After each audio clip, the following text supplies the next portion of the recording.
আসসালামু আলাইকুম। আচ্ছা, আপনাকে কি কেউ শিখিয়ে দিচ্ছে প্রশ্ন পাশে থেকে? আপনার আপনার পাশে থেকে কি যেন শব্দ শুনছি আমি। না, ওই বলতেছে আর কি, আমার ফ্রেন্ড আছে সাথে তো। আচ্ছা, আপনাকে প্রশ্ন শিখিয়ে দিচ্ছে বোধহয়। ঠিক আছে, ওনাকে আসতে বলেন, অসুবিধা নেই। ওনাকে ভিডিওটা দেন, উনি কথা বলুক। না, সমস্যা নাই, ও বলতেছে আর কি যে মানে কিউরিসিটি আপনার সম্পর্কে জানার, আমরা আপনার লাইভ আমরা আচ্ছা, দেখি। হ্যাঁ, ঠিক এখান আছে, থেকে ওনাকেও দিতে অনেক পারেন, কিছু ওনাকে শেখার আসতে আছে। বলতে পারেন, উনিও আসুক, দেখি ওনার সাথে একটু কথা বলি। উনি যেহেতু কথা বলছেনই, তখন আচ্ছা, শুনি ঠিক ওনার আছে, কথা কি। কালকে কথা বলবো ওনার সাথে। আর আচ্ছা, যে বিষয়টা নিয়ে আপনাকে শেষ একটা কোশ্চিন করি, যে প্রত্যেকটা মানুষ তো মরণশীল, তাই না? এটা কি বিশ্বাস করেন কিনা? হ্যাঁ, এটা তো মানে আমরা সবসময় দেখি, সেই আদিম যুগ থেকে দেখে প্রত্যেকটা আসছি। মানুষ যদি মরণশীল হয়, হুম। তাহলে মানে আমি কিভাবে অবিশ্বাস করব যে এই কথাটা তো আমাকে যে সৃষ্টি করেছে সেই সৃষ্টিকর্তা বলছে আচ্ছা, যে বুঝতে পেরেছি আপনার প্রত্যেক প্রশ্ন। প্রত্যেকটা প্রশ্নটা না, বুঝতে আমি পেরেছি। প্রশ্নটা, আমার প্রশ্নটা এইটা না, আমার প্রশ্নটা আপনি শুনেন একটু প্লিজ। যে হ্যাঁ, প্রত্যেকেই মরণশীল, কোরআনে আল্লাহ বলেছে, প্রত্যেককেই মরতে হবে। কোরআনে আল্লাহ হ্যাঁ, বলেছে, এটা হচ্ছে প্রমাণ। মানে আল্লাহর অস্তিত্বের প্রমাণ হচ্ছে, যেহেতু কোরআনে আল্লাহ বলেছে প্রত্যেক মানুষ মরণশীল, প্রত্যেক তাই মানুষই মরণশীল, প্রত্যেক মানুষ না, প্রত্যেক প্রাণী, প্রত্যেক প্রত্যেক প্রাণী প্রাণী মরণশীল মরণশীল। না। ভাই, আপনি ভুল বলছেন, প্রত্যেক প্রাণী মরণশীল না। কেন? পৃথিবীতে এমন অনেক প্রাণী আছে যেগুলা কখনো মৃত্যু হয় না, সেগুলা শুধুমাত্র যেমন? নক্ষত্রে। আপনাকে আমি লিস্ট দিতে পারি।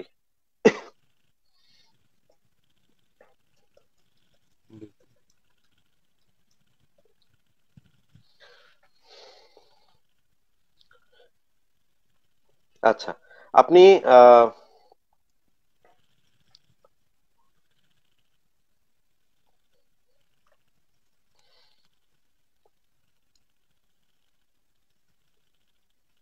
আচ্ছা, প্রথমে আমি আপনাকে বলে নিই, আমি আপনাকে এই প্রাণীটার নাম বলছি, একটু একটু অপেক্ষা করুন। আমি আপনাকে প্রাণীটার নাম বলছি। কিছু প্রাণী আছে যেগুলো কখনো মারা যায় না, সেগুলোকে নক্ষত্রে নিক্ষেপ না করলে সেগুলো কখনো মারা যাবে না।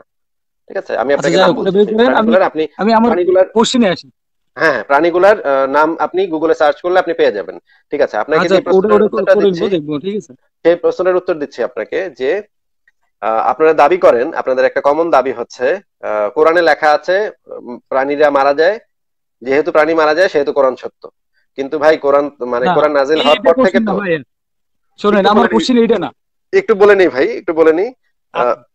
কোরআন নাজিল হওয়ার পর থেকে তো মানুষ মারা যাওয়া শুরু করে নাই, কোরআন নাজিল হওয়ার অনেক আগে থেকেই মানুষ মারা যাচ্ছে, তাই না? হ্যাঁ। হুম। তাই তো। তাহলে তো মানুষ আগে থেকে দেখে আসছে এই জিনিসটা, যে মানুষ মারা যায়, সবাই জানতো এটা। মোহাম্মদ তো আবিষ্কার করে হুম। নাই, নতুন একটা কথা আবিষ্কার করে নাই যে মানুষ মারা যায়। এমন যদি হইতো যে তার আগে কেউ মারা যেত না, কোরআন নাজিল হওয়ার আগে কেউ মারা যেত না, কোরআন নাজিল হওয়ার পর কোরআন বললো যে মানুষ মারা যায়, আর মানুষ ফটাফট মরা শুরু করলো, তাহলে আমরা বুঝতাম যে মানে মোহাম্মদ কোরআন একটা নতুন কথা বলছে কিছু, যে জিনিসটার পরে মানুষ ফটাফট মারা যাওয়া শুরু করছে। কিন্তু তার আগে তো মানুষ মারা যেত, আসলে তাই না? আসলে কোরআনটাই তো আসলে সর্বশেষ, মানে এটা কোরআনটা তো আপনার সর্ব বিষয়ে ইয়া না, একটা কিতাব না। এর আগেও পূর্বেও কিন্তু কিতাব ছিল, এটা একটা সর্বশেষ কিতাব, তাই না? ওই কিতাবগুলোতেও পর্যায়ক্রমে বর্ণনা করা হয়েছে মানুষ কিভাবে চলবে, মানুষ কিভাবে মারা যাবে। হ্যাঁ, আপনার এখন তাওরাত, জব্বুর, ইনজিল, আরো এই ধরনের অনেক বড় আরো অনেক কিতাব ছিল। সেই কিতাবগুলোতে কিন্তু ওই জাতির জন্য গাইড ছিল। আমরা শেষ আচ্ছা, নবীর উম্মত, বা এই জামানার শেষ জামানার উম্মত, আমাদের জন্য গাইড হচ্ছে কোরআন।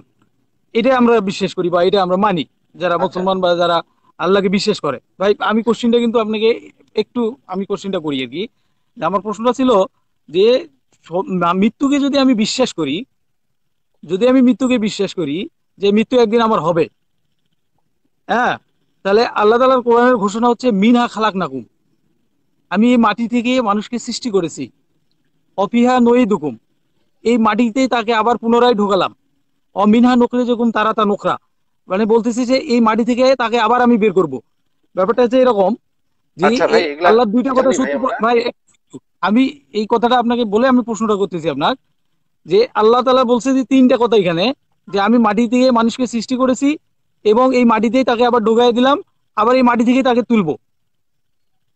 যদি আমি বিশ্বাস করি এই কথাটা, আল্লাহর দুইটা কথা কিন্তু অলরেডি সত্য হয়ে গেছে, আমার মৃত্যু হয়ে গেছে, আমার জন্ম হয়ে গেছে, মৃত্যু হলে তাকে আমার ওই মাটিতে ঢোকানো হবে। এবং তিন নম্বর কথাটার অপেক্ষায় আছি, সেটা হচ্ছে যে আমাকে আবার তোলানো হবে। কেন তোলা হবে? আপনার কাছে আমার প্রশ্ন, যে এই কথাটা কেন বলা হলো যে তাকে আবার পুনরায় এখানে দাঁড় করানো হবে, সেটা কেন? আচ্ছা শোনেন, আপনি মানে আপনি ভাই একটু যদি যুক্তি কাকে বলে সেই জিনিসগুলো যদি আপনি একটু পড়ে আসেন, এই জন্যই আপনাকে আমি বলেছিলাম যে আপনি আমার ওয়েবসাইটের লেখাগুলো একটু পড়ে আসেন। সেখানে একটা লেখা আছে লজিক্যাল ফ্যালাসি বিষয়ে, সেই জিনিসটা একটু পড়ে আসলে ভালো হয়, নাহলে এইভাবে কথা বলা যায় না ভাই। আপনি আপনার কেতাব থেকে অমুক ভার্সে এটা বলা আছে, তমুক ভার্সে এটা বলা আছে, এগুলো বলতে থাকবেন, যেগুলোর এই আলোচনাতে কোনো অর্থ হয় না। ঠিক আছে? কোরআন নাজিলের আগেও মানুষ মারা যেত, কোরআন নাজিলের পরেও মানুষ মারা যায়, এটা সব মানুষ জানে, এখানে হ্যাঁ, নতুন কোনো কথা নেই, নতুন কোনো কথা তাহলে নাই। যদি ঠিক আছে? মারা যায়, এটা কোনো তাহলে এই ইনোভেটিভ। কথাটা তো সঠিক নাকি, যে আল্লাহ বলছে মানুষ মারা যাবে, এখন প্রত্যেক প্রাণী মারা এখন যাবে। যদি যদি আমি এখন একটা তাহলে বই লিখি, আমি একটু শুনে নেন, একটু শুনে নেন, একটু একদম শুনে একদম। নেন, আমি যদি একটা বই লিখি যে বাঙালি ভাত খায়, বাঙালি হুম, ভাত খায়, এটা যদি হুম। আমি একটা বই লিখি, তাহলে কি আমি কি আল্লাহ আল্লাহ বলে প্রমাণিত হব? তো এই কথাটা সঠিক না, না? মানুষ আপনার বাঙালি কথা ভাত মতে খায়, তো এই কথাটা সঠিক? এই কথাটা সঠিক নাকি ভুল আপনি বলেন? বাঙালি ভাত খায়, এটা যদি আমি আমার বইয়ে লিখি এবং আমি যদি দাবি করি এই যে দেখো আমার বইয়ে লেখা আছে বাঙালি ভাত খায়, তার মানে হচ্ছে আমি হচ্ছে আল্লাহ।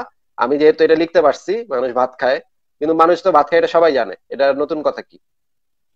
এটা কি এমন, আল্লাহ কি না, এমন কোনো, মানুষ আমি কি শোনেন, এমন কোনো এটা কথা এটা তো লিখছি? লজিক হলো না। আপনি যেটা তাহলে বললেন এটা তো লজিক হ্যাঁ হলো হ্যাঁ, না। সেটাই সেটাই আপনাকে আমি সেটাই বোঝাচ্ছি। কোরআনে আল্লাহ বলছে যে মানুষ মারা যায়।